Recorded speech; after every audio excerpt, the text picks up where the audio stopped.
ASM news కి స్వాగతం. Bulletin ముందుగా హెడ్లైన్స్ చూద్దాం.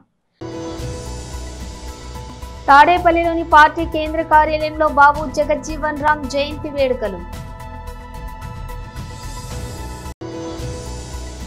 తెలంగాణ భవన్లో బాబు జగజ్జీవన్ రామ్ జయంతి కార్యక్రమం.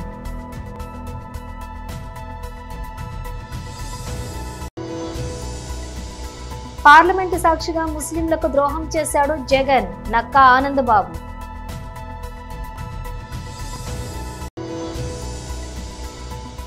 బాబు జగజ్జీవన్ రామ్ జయంతి సందర్భంగా కేంద్ర మంత్రి శ్రీ జి కిషన్ రెడ్డి నివాళులర్పించారు. పిఠాపురం పట్టణం జగ్గయ్య చెరువు కాలనీ మహిళలతో ముఖాముఖిలో శాసన మండలి సభ్యులు శ్రీ నాగబాబు. ఇక డీటెయిల్స్ చూస్తే తాడేపల్లిలోని పార్టీ కేంద్ర కార్యాలయంలో బాబు జగజ్జీవన్ రామ్ జయంతి వేడుకలు నిర్వహించారు. సామాజిక సంస్కర్తగా సామాజిక న్యాయాన్ని సంపూర్ణంగా భారతదేశంలో ఆవిష్కరించడానికి అవిరామ కృషి చేసిన గొప్ప మహానాయకులు బాబు జగజ్జీవన్ రావు గారు. బీహార్లో పుట్టి కలకత్తా బెనారస్ యూనివర్సిటీలో విద్యాభ్యాసం చేసి చిన్నతనంలోనే అంటరానితనాన్ని కుల వివక్షకు గురైన వారు ఎంతో మానసిక క్షోభను అనుభవించి విద్యలో సంపూర్ణమైన పరిపూర్ణతను సాధించుకున్నారు. గాంధీజీ నాయకత్వంలో స్వతంత్ర ఉద్యమకారుడిగా పనిచేశారు. క్విట్ ఇండియా ఉద్యమంలో బహుముఖంగా పనిచేశారు. ఆ తదుపరి కాంగ్రెస్ పార్టీలో అత్యున్నతమైన ఉన్నత పదవులను, కేంద్ర మంత్రులను, వివిధ శాఖలను, ఓ లేబర్ మినిస్టర్గా, ఓ వ్యవసాయ మంత్రిగా, ఓ ఫుడ్ కార్పొరేషన్ మంత్రిగా, ఇలా అనేకమైన శాఖలకు న్యాయం చేసి భారతదేశం రూపొందించడంలో స్వతంత్ర ఉద్యమానంతరం భారతదేశం తనను తాను సంస్కరించుకుంటూ ముందుకు సాగుతూ అనేకమైన రూపాల్లోకి మారుతున్న క్రమంలో భారతదేశ యొక్క స్వరూపాన్ని మార్చిన చరిత్రకారులలో బాబు జగజ్జీవన్ రావు గారు ఒకరని ఈరోజు నా ఘంటాపదంగా వైఎస్ఆర్ కాంగ్రెస్ పార్టీ సగర్వంగా మనందరి సమక్షంలో ప్రకటిస్తున్నాం. ఆషామాషి వ్యవహారాలు కాదు.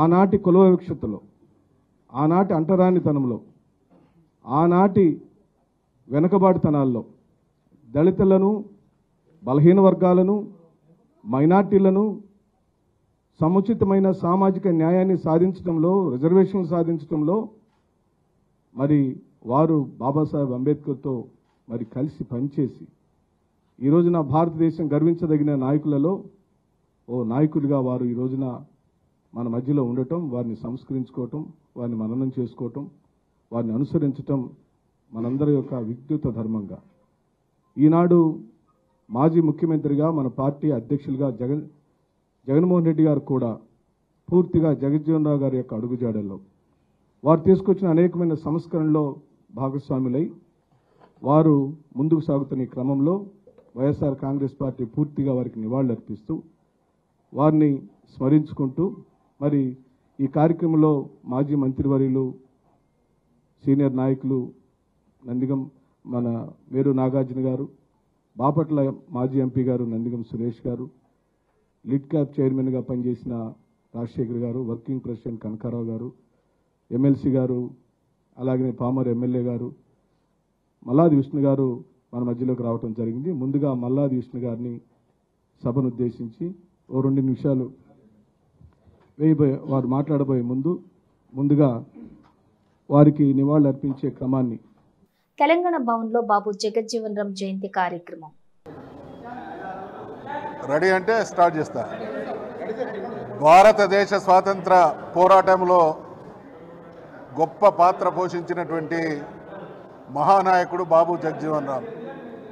దేశ స్వాతంత్ర సముపార్జనలో కావచ్చు, తదనంతరం సుదీర్ఘకాలం పాటు బహుశా ఇప్పటి వరకు భారతదేశ చరిత్రలో అత్యధిక సమయం మంత్రిగా పనిచేసినటువంటి మహానుభావుడు బాబు జగజ్జీవన్ రామ్. వాస్తవానికి ఈ దేశానికి ప్రధాని కావలసినటువంటి అన్ని అర్హతలు ఉన్నటువంటి గొప్ప నాయకుల్లో మొదటి శ్రేణిలో ఉండే మహానుభావుడైనటువంటి జగ్జీవన్ రామ్ గారు ఈ దేశంలో ఉన్నటువంటి తాడితుల పీడితుల అణగారిన వర్గాల సంక్షేమం అభివృద్ధి కోసం వాళ్ళ జీవితాల్లో వెలుగుబాటలు నింపడం కోసం ఆహారాహారం కృషి చేసినటువంటి మహానాయకుడు. ససారాం నియోజకవర్గం నుండి అనేక పర్యాయాలు ఎంపీగా గెలిచినటువంటి నాయకుడు. అదే రకంగా బంగ్లాదేశ్ విమోచన, భారతదేశం ఒక దేశాన్ని వీరోచితంగా పోరాడి విముక్తి చేయడంలో ప్రధాన భూమిక పోషించినటువంటి మహానాయకుడు. ఆనాడు రక్షణ మంత్రిగా ఉండి పాకిస్తాన్ దుర్మార్గం నుండి బంగ్లాదేశ్ను విముక్తం చేయడంలో రక్షణ శాఖ మంత్రిగా వారు చేసినటువంటి సేవలు వారి పోరాట పటిమకు నిదర్శనం. జీవితాంతం కాళోజీ నారాయణరావు గారు అన్నట్టు పుట్టుక నీది, చావు నీది, బ్రతుకంతా దేశానిది అనేటువంటి నానుడికి సరిపోయేటువంటి రూపం బాబు జగ్జీవన్ రామ్ గారిది.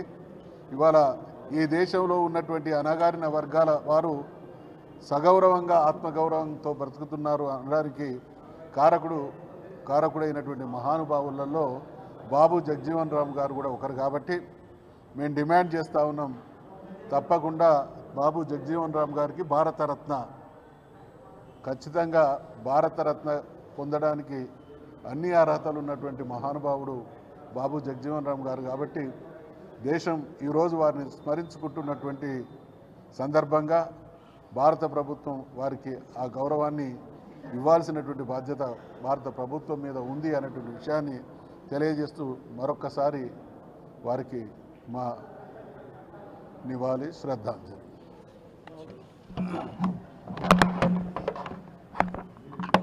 గౌరవ పెద్దలు అన్న మధుసూదనాచారి గారికి, ఇక్కడ ఉన్నటువంటి మిత్రులందరికీ కూడా పేరు పేరున బీఆర్ఎస్ పార్టీ శ్రేణులందరికీ నమస్కారం తెలియజేస్తూ ఉన్నాం. ఈరోజు బాబు జగజ్జీవన్ రావు జయంతి సందర్భంగా తెలంగాణతో పాటు భారతదేశం అంతా కూడా ఉత్సవాలు జరుపుకుంటూ ఉన్నది.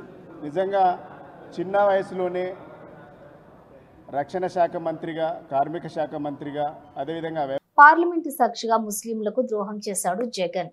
నక్కా ఆనందబాబు. మాట తప్పడం, మడమ తిప్పడం జగన్మోహన్ రెడ్డి పేటెంట్.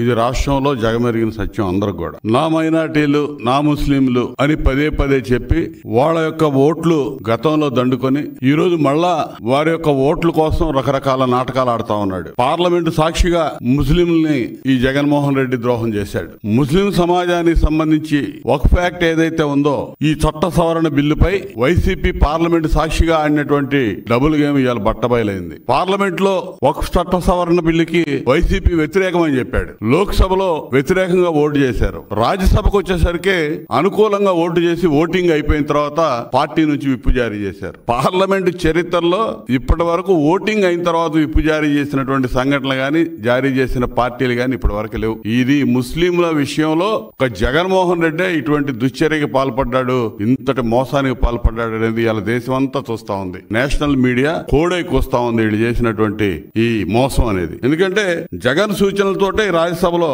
వాళ్ళు మద్దతుగా ఓటేశారు ఎంపీలు. ఇది యథార్థం. ఎన్డీఏ ప్రభుత్వానికి లోక్సభలో పూర్తి మెజారిటీ ఉంది. నువ్వు వ్యతిరేకంగా వేస్తావా, అనుకూలంగా వేస్తావా తర్వాత విషయం. నువ్వు ఏ స్టాండ్ తీసుకున్నావో ఆ స్టాండ్ కి రాజ్యసభలో నువ్వు కట్టుబడి ఉన్నట్టయితే అప్పుడు తెలిసేది ఏమయ్యేది అనేది. నువ్వు ఇక్కడ కప్పదాటు వ్యవహారం చేశాడు. లోక్సభలో వ్యతిరేకంగా ఓటు చేసి, రాజ్యసభలో అనుకూలంగా ఓటు చేసి, మళ్ళా మోసం చేయడానికి వ్యతిరేకంగా ఓటు చేయమని విప్పు జారీ చేశాను అన్నాడు. విప్పు మళ్ళా వెనక్కి తీసుకున్నారు. సో రకరకాల డ్రామాలు ఆడారు. బాబు జగజ్జీవన్ రామ్ జయంతి సందర్భంగా కేంద్ర మంత్రి శ్రీ జి కిషన్ రెడ్డి నివాళులర్పించారు.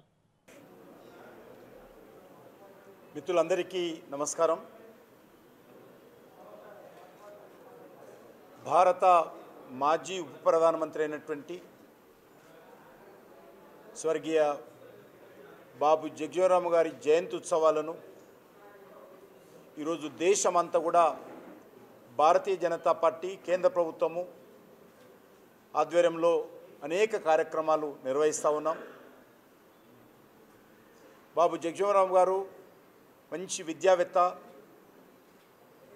సామాజిక స్పృహ కలిగినటువంటి గొప్ప మహానుభావుడు, మానవతావాది, పరిపాలనా దక్షుడు, మంచి రచయిత. వారు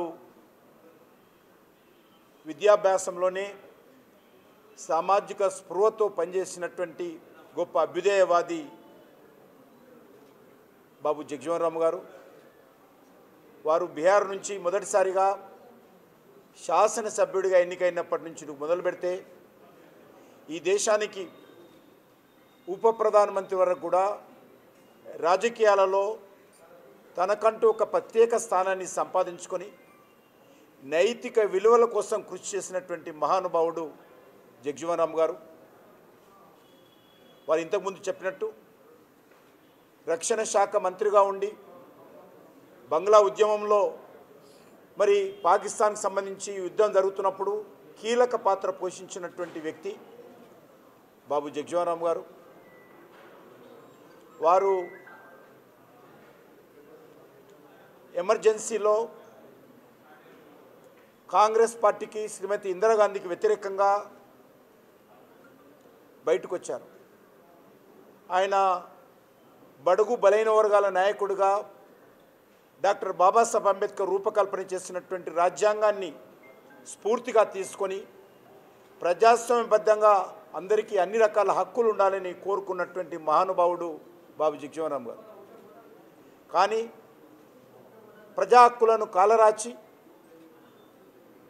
రాజకీయ నాయకులను, పత్రికా విలేకరులను, ఉద్యమకారులను, సామాజిక వేత్తలందరినీ కూడా జైల్లో పెట్టినప్పుడు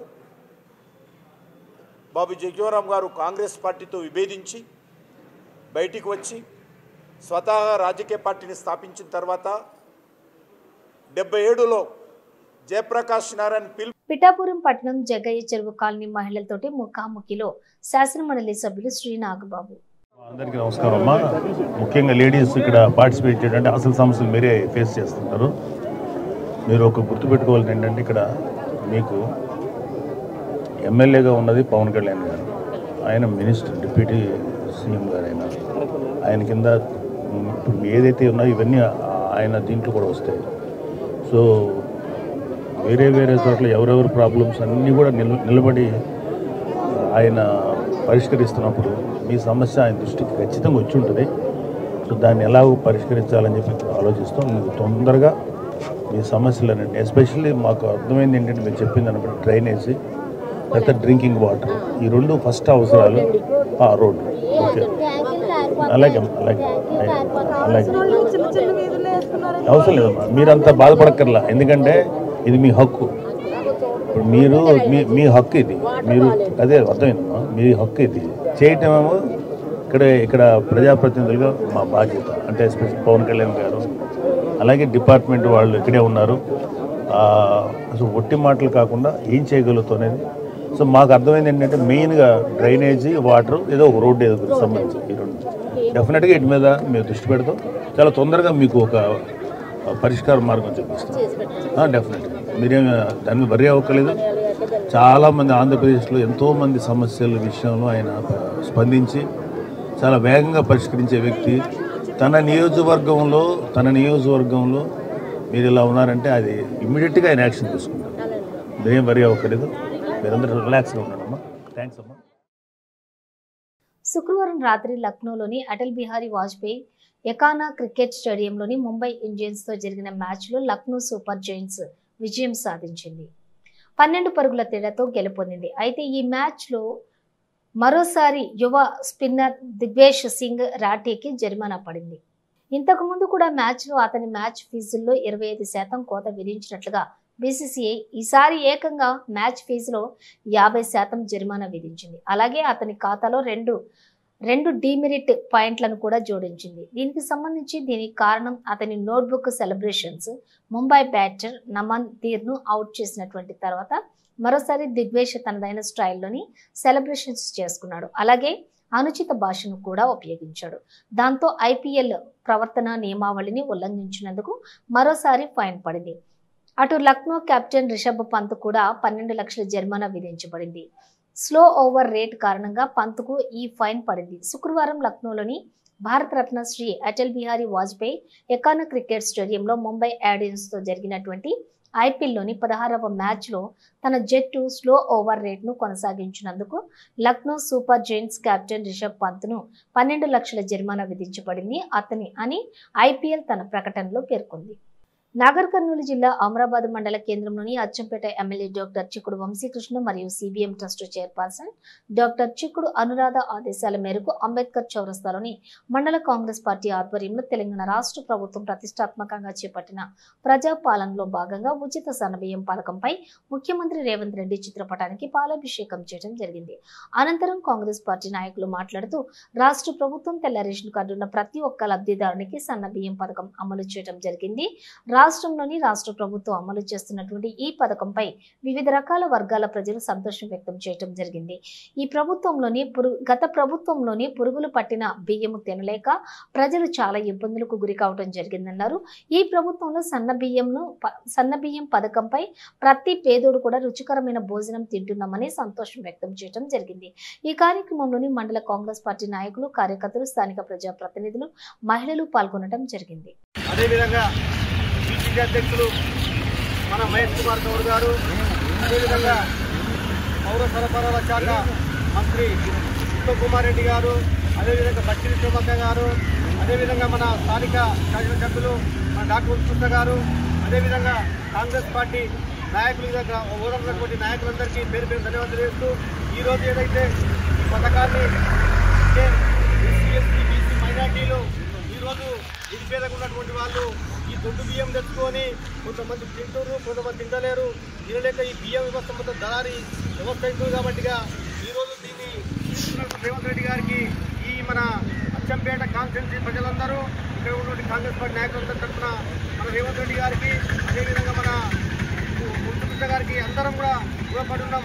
ఎందుకంటే ఈరోజు ఈ రాష్ట్ర ప్రభుత్వం వచ్చిన తర్వాత ఏదైతే పథకాలను అమలు చేయాలనుకున్నదో 6 గ్యారెంటీల్లో భాగంగా ఈరోజు ఏదైతే గతంలో స్టార్టింగ్ వెళ్ళే ఎప్పుడైతే గవర్నమెంట్ ఇచ్చినప్పుడే ఉచిత బస్సు ప్రయాణం కానీ, అదేవిధంగా గోజ్యోతి కానీ, సిలిండర్ కానీ, ఈరోజు రుణమాఫీ కేసీఆర్ ఎక్కడ చేయలేదు. రుణమాఫీ చిన్న చిన్న అవకతవకల వల్ల కొంతమంది రుణమాఫీ కాకపోతే ఆందోళన చేస్తున్నారు. ఈరోజు రైతు బంధు కానీ ప్రతి ఒక్కటి అమల్లో చేసుకుంటా ఈరోజు కేసీఆర్ ఈ రాష్ట్రాన్ని ఎత్తులో పెట్టుకున్నటువంటి ఈ రాష్ట్రాన్ని నడుపుకుంటా ఈరోజు ఇంత ముందు తీసుకుపోతుంటే నిజంగా చెప్పాలంటే రేవంత్ రెడ్డి గారికి అందరం మన కృతజ్ఞతలు చెప్పాలి. ఎందుకంటే ఈరోజు మనం ఈ రాష్ట్రాన్ని నడపాలంటే కింద మీద పడుతుంది. ఆ రోజు ఈ రాష్ట్రంలో 7 లక్షల రూపాయల కోట్ల అప్పు చేసిపోయినటువంటి రాష్ట్రాన్ని ఈరోజు రేవంత్ రెడ్డి గారు నడుపుకుంటూ ఈరోజు ఇన్ని పథకాలు అమలు చేస్తారు. కాబట్టి వారికి మనం ఎల్లవేళ సపోర్ట్ ఉండాలి, వారికి కృతజ్ఞతలు తెలపాలి. కాబట్టి ఈ కార్యక్రమానికి వచ్చినటువంటి అందరికీ పేరు పేరు ధన్యవాదాలు చేస్తూ ముందు ఇంకా ఈ కార్యక్రమాలు ఇక్కడ కూడా మన కొన్ని గ్రామాలలో ఈరోజు సన్నబియ్యం కార్యక్రమం పథకాన్ని ఈరోజు కొన్ని ఊళ్ళలో ప్రోగ్రాంలు చేశాం. కాబట్టి రేపు ఇంకా ఎన్ని గ్రామాలు ఉన్నావో అన్ని గ్రామాల్లో కూడా ఇక్కడ గ్రామాల్లో నాయకులు, ఆ గ్రామంలో నాయకులు అక్కడే మనం పిలుచుకొని ఆ రేషన్ డీలర్ వాళ్ళు పిలిచి ఆ రేషన్ కాడ మనం దాన్ని ముందుకు తీసుకుపోయేటట్టుగా మనం దీన్ని ముందుకు ప్రచారం చేసుకోవాలి. చేయకపోతే ఏమైందంటే మనం సైలెంట్ ఊపుకుంటే వాళ్ళు అధికారులు చేస్తారన్నట్టు ఇంతకుముందు ఇతరమైనవి మనం చూసాం. అధికారులు చేస్తారు కదా, మనం సైలెంట్ ఊపుకుంటే ఈరోజు కొంచెం తప్పుదోల పట్టాయి. కాబట్టి ప్రతి ఒక్క స్కీమ్లో మనం ముందుకుండాలి. ఏ గ్రామంలో గ్రామం నాయకుడు ఆడికి పోవాలి, ఆ డీలర్షిప్ కాడికి పోవాలి. రేపు పొద్దుగాల పోయి రేపే ఈ సన్నబియ్యం ఇచ్చే కార్యక్రమం ముందు తీసుకుపోవాలి. ఇంకొక విషయం ఏంటంటే ఆ రేషన్ షాప్ డీలర్ల కాడ ఇట్లా గతంలో మిగిలిన దొడ్డు బియ్యం ఉంటే ఇట్లా దాన్ని మొత్తం మనం ఆ దొడ్డు బియ్యం లేకుండా మనం అంతా చూడాలి, చూసి ఉంటే ఆపద పంపడానికి కార్యక్రమం చేయాలని చెప్పని తెలియజేస్తూ నాకు ఇవ్వగానే ఉంటుంది. మీకు అందరికీ ధన్యవాదాలు. అదేవిధంగా రేవంత్ రెడ్డి కానీ టీజీ సీఎం రేవంత్ రెడ్డికి మెంటల్, అతను ఒక ఫ్రాడ్ సీఎం. మా హెచ్సియు భూమిని రేవంత్ రెడ్డి గురువు చంద్రబాబు ఒక ఫ్రాడ్ కంపెనీకి కేటాయించారు. ఇది ముమ్మాటికి హెచ్సియు భూమి. ఈ భూమిని కాపాడటానికి మా ప్రాణాలు అర్పించడానికైనా సిద్ధంగా ఉన్నాం. 4th సిటీలో 15,000 ఎకరాలు ఉన్నాయి. కావాలంటే అక్కడ 4,000 ఎకరాలు అమ్ముకోమనండి రేవంత్ రెడ్డిని. హైదరాబాద్ లెన్స్ లాంటి భూమి ఇది. అయితే ఈ భూమిని అమ్మితే భవిష్యత్తు తరాలు రేవంత్ రెడ్డిని క్షమించవు. రేవంత్ రెడ్డి ప్రజాపాలన పేరుతో రాక్షస పాలన చేస్తున్నాడు. మీ బెదిరింపులకు కేసులకు భయపడి భూమి కోసం చేస్తున్న మా పోరాటాన్ని ఆపము అని రేవంత్ రెడ్డిని హెచ్చరిస్తున్నాం. హెచ్సియు విద్యార్థులు, హెచ్సియులో 5వ రోజు కొనసాగుతున్న విద్యార్థుల నిరసనలు, హెచ్సియు భూముల్లోని చెట్లను నరకొద్దని విద్యార్థుల నిరసనలు హైకోర్టు స్టే ఇచ్చినా సరే రాత్రంతా చెట్లు నరుకుతూనే ఉన్నారు. మా యూనివర్సిటీని పూర్తిగా పోలీసు ఆధీనంలో పెట్టుకొని మమ్మల్ని అణచివేతకు గురి చేస్తుంది.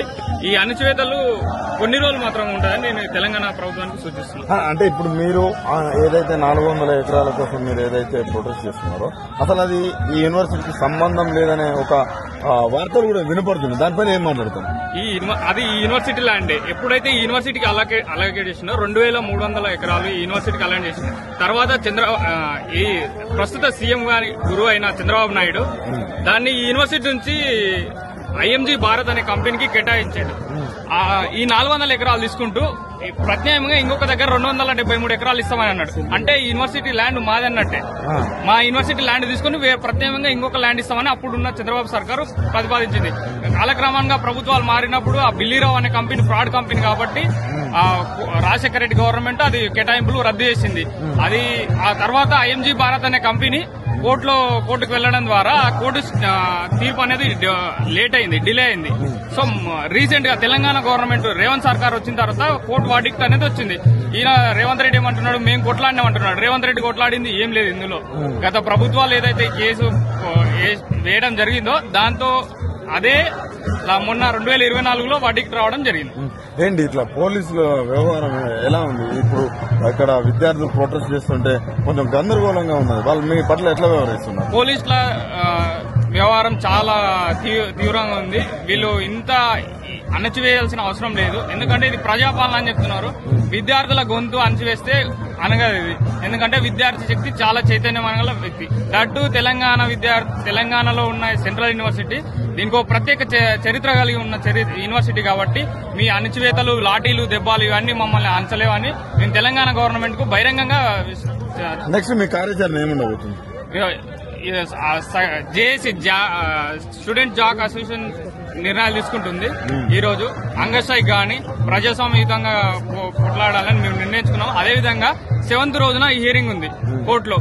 ఆ కోర్టులో హియరింగ్ కాకన్నా ముందు ఇక్కడ ఏం అడవి లేదు, ఏం లేదని నిరూపించడానికి రేవంత్ సర్కారు బుల్డోజర్లను పెట్టి 100 బుల్డోజర్లను పెట్టి అది ఫారెస్ట్ మొత్తం క్లీన్ చేస్తున్నాడు. ఓన్లీ కోర్టుకు ఇలాంటి సమర్పించడం కోసం ఇక్కడ ఏమి అడవి లేదు, చెట్లు లేదు, వన్యప్రాణులు లేవు అని ఒక చూపించడానికి మాత్రమే. అసెంబ్లీ సాక్షి కూడా ఇదే అంటున్నారు కదా, అక్కడ వన్యప్రాణులు లేవు, ఏం లేవు, కొన్ని రాజకీయ గుంటనక్కల కోసమే ఆ భూమి ఎదురు చూస్తున్నారు తప్ప అక్కడ వన్యప్రాణులు లేవని బహిరంగంగానే ఆయన మాట్లాడుతున్నారు. నిజంగా వన్యప్రాణులు లేవా?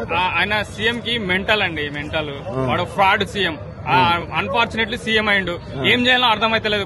పరిపాలన మీద కరెక్ట్ సోయి లేదు. ఎక్కడ పడితే అక్కడ భూమిలో అక్కడ 4th సిటీ అని 13,000 ఎకరాలు ఉంది. 400 కాదు 40,000 ఎకరాలు అమ్ముకోమని వానికి, దరిద్రునికి, అష్టదరిద్రునికి. 400 ఎకరాలు ఏంది? ఇది హైదరాబాద్ కి లంగ్స్ లాంటిది. రాబోయే తరాలు క్షమించవు ఈ భూమి అమ్మితే. ఇప్పుడు ఢిల్లీలో ఏదైతే పరిస్థితి ఆక్సిజన్ కోసం ప్రత్యేకంగా పరిస్థితులు ఎదుర్కొంటున్నాం, రాబోయే తరాల్లో హైదరాబాద్ కూడా అలాంటి పరిస్థితిని ఎదుర్కొంటుంది. ఇంకొక ఢిల్లీ హైదరాబాద్ కాబోతుంది. అలా కాకుండా ఉండాలంటే, భవిష్యత్ తరాలు మమ్మల్ని క్షమించాలంటే మేము ఈ యూనివర్సిటీని ప్రొటెక్ట్ చేసుకుంటాం. అవసరమైతే మేము మా యూనివర్సిటీ భూమి కోసం, హైదరాబాద్ ప్రజల కోసం మా ప్రాణాలు అర్పేయడానికనే సిద్ధంగా ఉన్నాం. బులెటిన్ ముగించే ముందు హెడ్లైన్స్ మరోసారి. తాడేపల్లిలోని పార్టీ కేంద్ర కార్యాలయంలో బాబు జగజ్జీవన్ రామ్ జయంతి వేడుకలు. తెలంగాణ భవన్లో బాబు జగజ్జీవన్ రామ్ జయంతి కార్యక్రమం.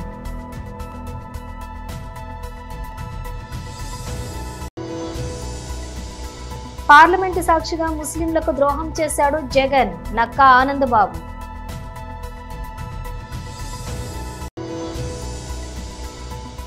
బాబు జగజ్జీవన్ రామ్ జయంతి సందర్భంగా కేంద్ర మంత్రి శ్రీ జి కిషన్ రెడ్డి నివాళులర్పించారు. పిఠాపురం పట్టణం జగ్గయ్య చెరువు కాలనీ మహిళలతో ముఖాముఖిలో శాసన మండలి సభ్యులు శ్రీ నాగబాబు. ఇవి బులెటిన్ విశేషాలు. మరో బులెటిన్తో మళ్ళీ కలుద్దాం.